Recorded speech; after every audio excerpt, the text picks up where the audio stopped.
Welcome to the Unstoppable Real Estate Agents Podcast. I'm your host and real estate productivity expert, Kim Hughes. Join me as we focus on real strategies and implement real solutions designed for you to achieve major success in your business and life while getting you organized. Hi, everybody. Today we are going to conclude our series on the role of a real estate virtual assistant. So if you've listened to the two prior ones, great. Then you know where we're picking up. If not, I highly recommend that you go back and listen to those two podcasts, and we'll put that in the show notes below. So the first two, we kind of talked about my story, how I started, and why I became a real estate virtual assistant. And then in the second one, we just kind of talked about the services that are available to you as a realtor and help take some things off your plate. So today, what I want to do is go a little bit deeper and talk about things that can help you feel like you can trust a real estate virtual assistant. Even though you've never met them, you may never meet them in person, but you can talk to them, you can text them, email, and do video calls, etc.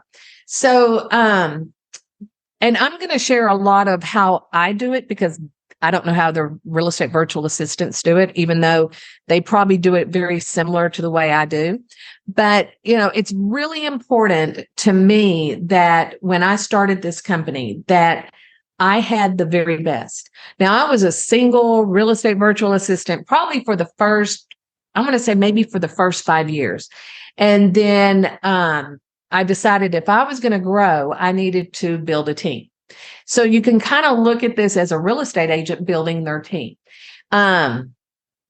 So the first person that came to me, and anybody that's listening to this podcast and has worked with me or has done anything with me over the 24 years, you've heard me talk about Brandy. Well, Brandy was my first team member. Fabulous. I hated to lose her, but you know what? She had career goals, and that's where she went. She became a nurse, and just more power to her, and love her to death. But she was a godsend to me. She was a little go-getter. And anybody that you would want on your team, that's the personality that you're looking for, is people that take pride in what they do, and they achieve the goal and what your expectations are. So Brandy was with me, I want to say maybe 10 years, maybe longer. I really don't remember. I know she was with me forever. And then the second team member that I brought on was Amy. Amy is still with me, and she's been with me, I believe, 13 years, maybe 14. I could be wrong. But Amy came to me with a real estate background. She also came to me because she wanted me to give her coaching on virtual assistants, on how to be a virtual assistant, a real estate virtual assistant. Sorry. And so during our coaching, we realized that, she had things that I was looking for in a team member. And she did not really want to go out and have to start from the bottom and work her way up in building a website and marketing and finding clients and all of that. So it was just a perfect marriage for her to come on to the team. She has grown in her position. She's marketing. She's a transaction coordinator, a systems builder. She's my podcast manager. She's pretty much my right-hand person now. So she and I have grown a lot together, and I rely on her a lot. But when people call and they talk to me about the services that we offer, I always want to make sure they understand that I am not a single person here. I have a team of fabulous people. So that's what Amy does. And then I have Erica, who is a transaction coordinator. And and then I have Megan, who came to us from a real estate background, worked with one of the top real estate companies in North Carolina, and she needed to find a way to continue working, but be available to her daughter. Her daughter was doing a lot of activities and everything. And so she needed to be freed up to be able to focus on that. And so she's been with me gosh, I want to say maybe 9 years, maybe. And she's fabulous too. So anybody on my team are they're fabulous. Just know that. She does marketing systems daily, administrative things for you. She's a rock star too. And then I have Heather. Heather is my daughter-in-law. She is overall social media. So she handles a lot of the social media. She does a lot. She's tuned into that. That's what she enjoys doing. So, like she does a lot of internet marketing and social media. And so everybody on my team has come to me with a background. You've heard me talk about that. Um, it's not me doing your work, but I am involved. So the kind of the way that my team is set up is that you come on board once you and I have talked and we've created a strategy of what we're going to do for you. Then I will sit down with my team and we will decide who is the best person to work with that client. And it could be because they only need transaction management. Well, that would be an Amy or an Erica thing. It wouldn't be a Megan or a Heather thing.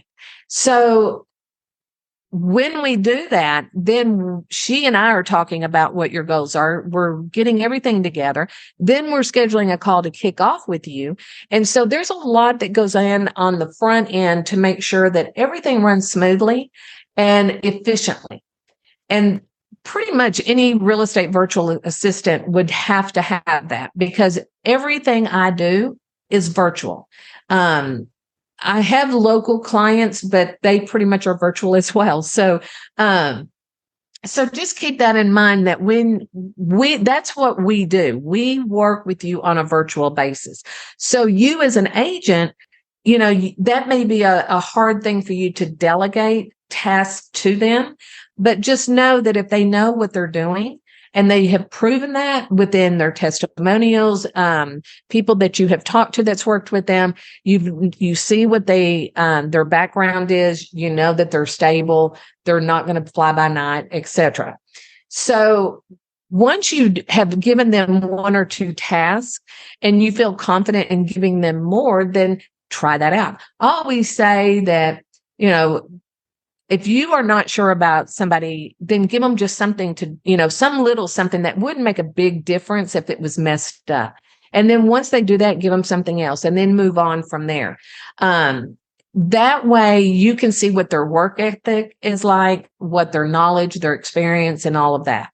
So once we have done that, you might even have 2 or 3 people on my team that take care of you. I'm always in the background doing things with your account and working with my team. And, so if Amy has to go out of town for a couple of days, I'm jumping in, taking over. And we all know what's going on so that if an emergency arises, we all can step in and pick it up right where that was left off. And that did happen. Last year, one of my team members got very, very sick, just out of nowhere. Was put in the hospital. She literally had like 4 different transactions going with 3 different clients. So we all had to jump in and take over. We told the agent what was going on, but then we told them what we were going to do. And, at first they panicked, like, oh my gosh, what do I do? Don't worry about it. We've got you. We know what we need to be doing. So because everything I have is a system on my computer, which is in the cloud. So everybody on my team can log in and see what's going on if they need to with other team members and their clients. So with that said, it's a very structured environment. And that's just kind of the way it has to be on our end because we work with multiple agents. And so I may be working with an agent in Hawaii and they're 5 hours time difference. I may be working with an agent in Florida where they're an hour ahead of me. So I have to kind of be able to put on a different hat at all times of the day.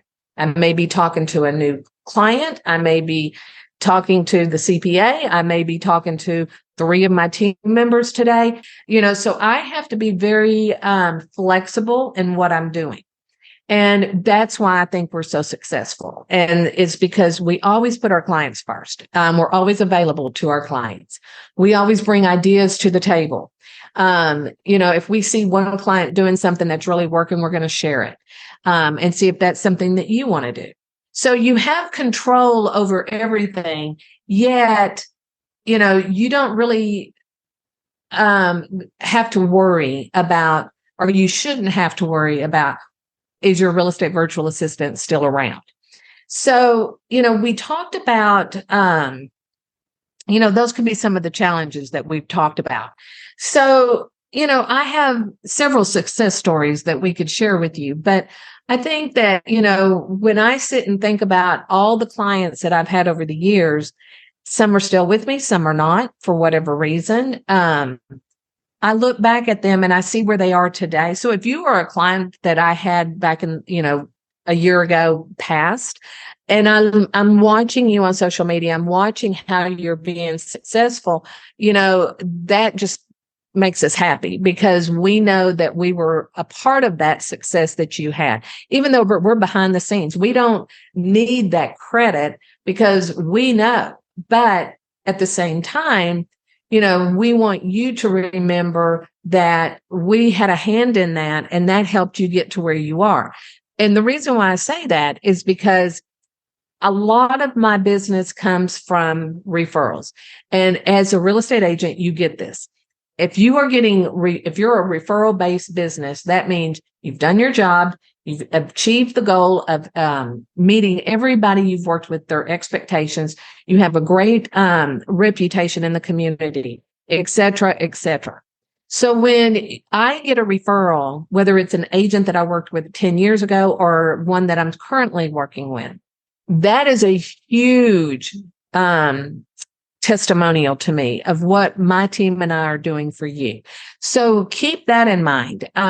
Because if you're an agent and you don't need a real estate virtual assistant and you're listening to this podcast, you may know somebody that does, and you can kind of share with them what you have learned here and refer them to somebody. You may know other virtual assistants that specialize in real estate, and you can just refer them and let those agents decide which one's best for them.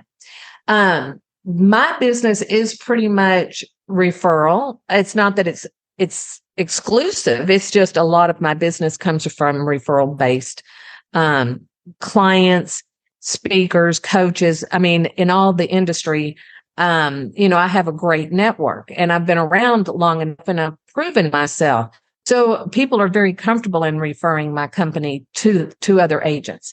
So kind of think about that when you're talking to real estate virtual assistants, what can they say or show you to build that confidence in hiring them? Okay. And then we're going to talk a little bit about, I think I mentioned this on the last podcast, but I don't ever want to see an agent sign an agreement for more than 3 months. Because what if 6 months from now, you decide this is not a good relationship, or I'm ready to hire an on-site, whatever. You need to have that way of getting out of that contract. I never put a contract more than 30 days with any client on any project of anything. So keep that in mind, because a lot of these companies that will do that, they will take advantage of you straight up. I'm not even going to kid with you on that. I've seen it. I've had agents calling me crying because of some situation that they got into. They didn't realize that they were signing. So I'm always like, well, you've got to read the contract. So keep that in mind. And then, make sure that everybody is on the same page with what your goals are and your expectations and your timeline. So, if you are going through a personal experience, sometimes you might need to share that with them so that they know how to help you. I have had clients that have, seen everything. I've seen it all. So I'm not shocked by anything. But at the same time, I want to know what's going on with you so that I can help maybe take some of that pressure off of you so that you can deal with whatever you're dealing with. Where do I see the virtual assistant industry going from here? So I have worked from home for almost 24 years. So for me to say I am a home-based business, I work from home, whatever, it's not a big deal for me. But during the 20 to 20, well, let's say the end of 19 to 22, a lot of companies had to rethink how they did business and put people in the home, send people home, but how can we get them to work? Well, there was so much conversation on that for like 2 years about, I had to learn how to work from home with my kids. I had to learn how to work at home with my wife being there, or with my mother-in-law or my mom or whatever, because now the dynamics have changed. Well, we as real estate virtual assistants, we've always done this. So I always thought it was kind of funny when people struggled with it, because yeah, you have to be organized. You have to know what's going on. Not only structure your home life, but your business life. And as a real estate agent who is now starting to work from home more, you either get it or you don't, and you need help. Because you can do it all. You just have to be very organized. You have to be very structured, and you have to be able to say no to a lot of things that may come up. So one thing that I did struggle with when my kids were in school is having to say no to things. But if I finally sat down with my kids and said, I need to know what's important to you that I'm involved in and what's not, because I don't want to do something if you don't care. And so that really opened up a whole new opportunity for my kids and I to be on the same page. And that was probably a turning point in my business, because then I wasn't staying up till 3 or 4 o'clock in the morning working, and then getting up at 6, trying to get my kids ready for school, and then trying to be everything to everybody. So you kind of need to know what that schedule is with your real estate virtual assistant. That could be a little bit of a challenge, but as long as you're on the same page with everything, I think that would be great. Again, I'm going to kind of start closing this up with some things that I think that we can do a recap of. And that is, before you decide to hire a real estate virtual assistant, know what you're hiring her for. What is it in your business that you need help with, or you need to delegate or take it off your plate completely? Once you have that understanding, then you can have a really good conversation with that real estate virtual assistant. Number 2 is understanding how they run their business. What are their office hours? How do they reply to you? Then the other thing is, how much knowledge do you have, experience? What is your background? Testimonials, talk to people, etc. And, I'm never going to say don't give a new real estate virtual assistant a chance. If you have me and who's got 24 years, and then you have somebody that just started, that doesn't mean that I'm going to be the best person for you. That just means you have 2 different types of people available to work with you. And I get excited because if when I first started, if somebody hadn't given me that chance, or believed in me when I first started, especially because when I started, this wasn't even out there. There was nothing. You never knew what a real estate virtual assistant was because it didn't exist. So for people that worked with me at the beginning, I cherish that, because they took a leap of faith, and they believed in me, and they stayed with me. They referred me, and we all still have really good relationships. So don't count that one out that's just getting started, because that could be a really good fit for you.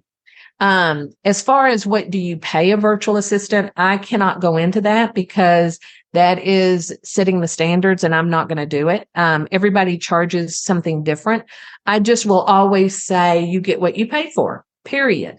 If you're going to compare me to a $10 an hour VA over in the Philippines, night and day. I'm not even going to compete with that. But you need to know what you are worth, what your business is worth, and what is your time worth, because that's where we really can make an impact on you.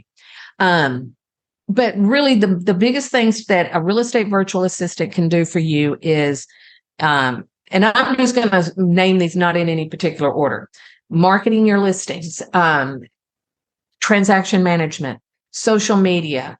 And when I say social media, I'm talking about um, not just managing your social media, but your website, your blogging. Those are things that are really, really important to building your business online.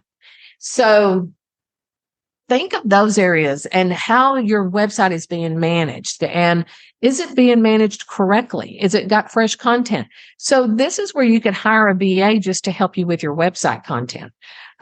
So we talked about that. And then we talk about systems.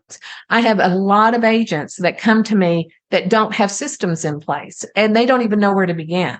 So I help them build their systems. We help them put them together. We implement them and then we can manage them. So not everybody is an a la carte type service that we are. It's just that we have the experience and the team that can do it all. That's all it is. We all started somewhere and this is where we all are today.